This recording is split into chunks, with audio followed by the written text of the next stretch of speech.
It's time for the lightning round with Dee Dee, Jackie, and Dr. Bart.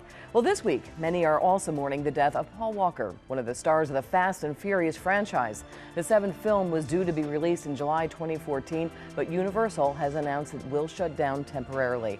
So certainly a very sad passing to see such a young man lose his life in such a violent way. But to see so many folks come out and it really, I wasn't a big, I didn't really see the Fast and Furious, so I really wasn't that aware of him, but to see so many people come out. Not my kind of thing either. You know, he's pretty, he's young, and he died tragically. Drive safe. You know, I heard that he happens to be one of the most generous, one of the most real individuals, and I think that's a part of this whole thing. He apparently was in a jewelry store and he saw that there was a couple who couldn't afford a diamond ring, and he anonymously told the jeweler to put it on his tab for the $9,000. Oh, wow. So he's quite a person. I think he had that side to him, though, about speed that cost him his life. Yeah, I mean, I've heard the same thing, that he was a very humble guy, even though like he was living that Hollywood lifestyle. But certainly very sad to see. Yeah, and it's sort of a Hollywood ending if you think about it. Throughout history, when you have these young, vibrant, popular actors or singers, and they die tragically and young, for whatever reason, it seems to move the American public. So, you know, this is just someone that, you know, he was very well known, actually, in pop culture, and the show is popular, so people are mourning his death. Let's talk about pop culture. Bob Dylan is in the news. The legendary singer-songwriter is being slapped with a lawsuit by a Croatian group in France. Let's explore the comment that got him into hot water. Word for word, Dylan said the following: "If you got a slave master or clan in your blood, blacks can sense that. That stuff lingers to this day. Just like Jews can sense Nazi blood and the Serbs can sense Croatian blood." So this Croatian group is now up in arms suing Bob Dylan. Just your thoughts about what he said. Dr. Bart, we'll start with you on this one. I think he got himself into a little trouble here. You know, sometimes you can say things that are a little bit over the top and a little bit too sensitive. And maybe coming from him, that's something you might expect. He's kind of an anti-establishment. He's a guy that kind of represents, you know, being your own person, you know, being out there and saying what you mean. And I think at this point in time, that's might be a little bit sensitive for some people. What's kind of strange, though, the NAACP, the Anti-Defamation League, they have nothing to say about this. Nobody has spoken out about that. Just this Croatian group in France. Dee Dee? Yeah, I think he's a total loser to say all these things. I mean, what he said was terrible. I mean, and obviously he sold his guitar for a ton of money, but those are fans, and those are just, you know, regular folks. They find him interesting. But the government didn't appreciate it. I don't blame him. I mean, what he said was awful. Jackie? So you don't believe in freedom of speech? No, I do believe in it, but it still doesn't mean that this government didn't like it, and it still doesn't mean that what he said, he was being a total loser. No, but look at Bob Dylan's history. He's a folk singer. Yeah, but I agree with you, but it doesn't mean, do you think what he said was good? I think that he's always been on the side of those who have been oppressed. That is the brand of his music, and he has a long history of that. That's all he's doing. If I was him, I'd stay out of France. But his songs didn't go in that direction. No, you know, his words are a little bit more over the top. It didn't seem. It seemed not something Dylan-esque. Hateful. You know, it seemed rather. And so I was kind of curious as to why he said that. I'm just saying that as an artist, you should have real freedom of speech. Nobody should tell an artist what they should do. That's different from a politician or someone who speaks for another group of people. Well, he's certainly a very smart man. I think he's been called brilliant, a brilliant artist. Do you think he did this perhaps for a little attention?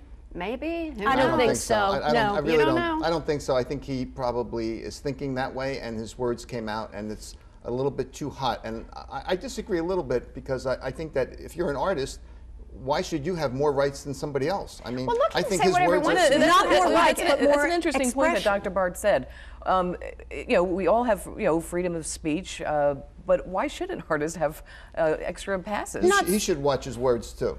He should watch his words. I agree, but sometimes they slip out, and you I don't think it regret slipped it this time. later. It was one after another, these lobs that were hateful, and it seems like he's getting old and bitter. You know, these are not words. I think Mia's right. It's not typical Dylan. But he was also in the news this week. $60,000.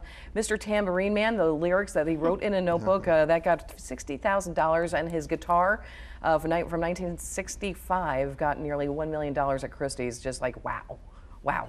I don't think I'm going to spend $60,000 on that, though. Even on my Christmas list, it's Well, not when going rich on. people, they spend money on a lot of different things, don't they? Good for the economy. Well, good for the economy, absolutely. Go shopping on that one. All right. We also, this week, are remembering Pearl Harbor, the 72nd anniversary, and certainly a day that will live in infamy, as anybody who is old enough to remember that. My mother still can remember what happened because she was in grade school, but certainly a day in history to be remembered forever here in the U.S. I think a great point about that is it may have been the last war that everyone was united on, because when Pearl Harbor happened and we were bombed, the entire country was like, yeah, we're united and this is a war that we need to fight. And you know, it's been a long time since that's happened. So what was that expression? You Yeah. awakened a sleeping giant. I think that's a really good point. But the other one that strikes me as a psychologist is that as bitter as that was, and how we were enemies and such extreme enemies, now we're friends, and the Japanese are just part of everyday life and with us. It's really quite remarkable. I absolutely agree with that, and the fact that in just really a short time, those relations were mended, and what we can learn from becoming allies with really Japan. Sure, and Germany. I mean, we have German products, we have Japanese products. I love my Nissan. I couldn't live without it. You know, but our cultures came together, and now you have German and Japanese Americans in the United States side by side. Well, and the Greatest Generation is such a good group to remember, because they truly were the greatest. I mean, it's just sort of, you know, you kind of wish you could get back to that attitude of the folks in that age generation. It's really nice. I absolutely agree with that. Like when you look at how hardworking they were and what they brought, and there was no complaining, no finger pointing. Everybody was working hard, working for a common goal, and it was really, it seems like almost a Norman Rockwell type of lifetime ago. But any thoughts on that? I mean, I don't see where we're going in the society right now, and you've written that book. Yeah, well, I just think there's a lot to learn from this whole experience, and looking at Pearl Harbor, and looking at how we could be friends, and how we worked, and how we all united, as Dee Dee said, and we put up a unified front, which is what we probably need more of today. And then also what happened after the war, because then everyone came together, and it was this huge surge of capitalism, and we had all this progress, and it was just a really interesting and good time for our country. Well, it did. I mean, my father was in World War II. When he came back, he got certain entitlements. He got a house for $10,000. He could go to school on the GI Bill. And I think we need more of that today. I think it was less entitlements, more of like, when the soldiers came back, they should have had GI Bills. I mean, they earned it. If anyone earned an education, they were GIs. So, but people still had that attitude of like they really wanted to work, and like Mia said, no complaints, just worked very, very hard, took care of their families, and it was a patriotic time. Yes. Where people felt great to be an American, and I think it was also a time where you just saw people that worked hard. There was a different work ethic. Yes. And you would see people wanting to make the world a better place, and I don't know if you see that now. I think that's a great point, because I think the work ethic is a little bit nebulous right now for some folks.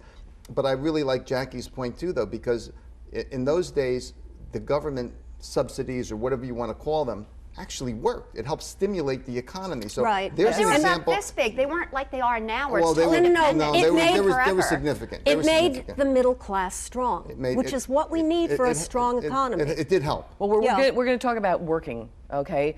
The Pope. Did you guys hear this week that he was a bouncer in a nightclub? I used to be a bartender, and I was pretty good at it. I got myself through grad school doing that. I loved it. I wish he was watching my back. Yeah, I just can't imagine him throwing somebody out, No, he would just he'd say, would you please leave? And if they'd leave, he would get his way. This is a guy who would probably get his way in it. He's the most amazing Pope that we've had, ever. I love what he's doing right now.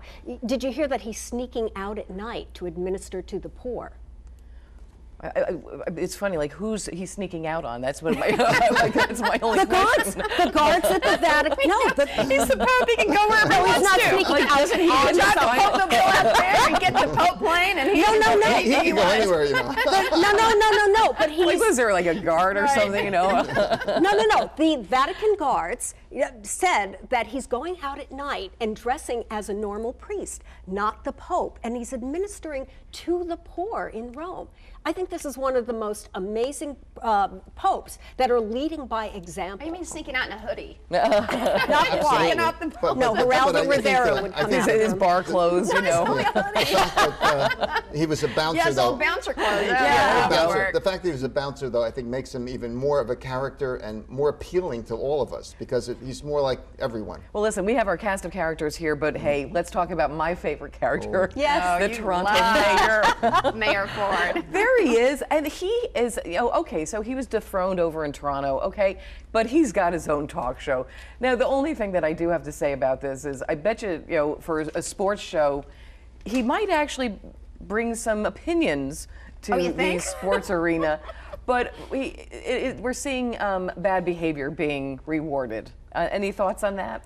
Oh, I like you. I like him, but I mean, I did some things wrong, but all politicians have. But I still think you get back to the job that he's done, and he's still like working. He still had press conferences talking about the snow removal, and because he is still mayor. I mean, he's not kicked out. I mean, he's still mayor. He had a lot of his money stripped and a lot of his power stripped, but he's still getting the job done. And I think that's what it boils down to.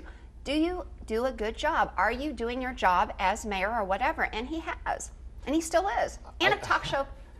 Talk show host on I top think of he that. could be a talk show host after he gets out of office. But right now, I think it's quite ridiculous. I mean, he has enough hot water all around him. Why take this on? I mean, why? Because this is the make time this? to do it, Dr. Mark. Okay. Come on. He's popular This right is the now. time Look- to do it. Well, Strike when the you're iron's making me hot. love this guy because I find him fascinating. but- He's just so This is the so time. wrong in so many ways that he's just so wanna hear great it. to look at. He's a Dee- train wreck. That's true. No, you're right. He's so efficient and does such a good job for someone who does both crack and Absolutely. heroin. That's Hey, amazing. he's getting the job done regardless. It's amazing. Yeah. Well, this has been an amazing conversation as well. So on that note, we are going to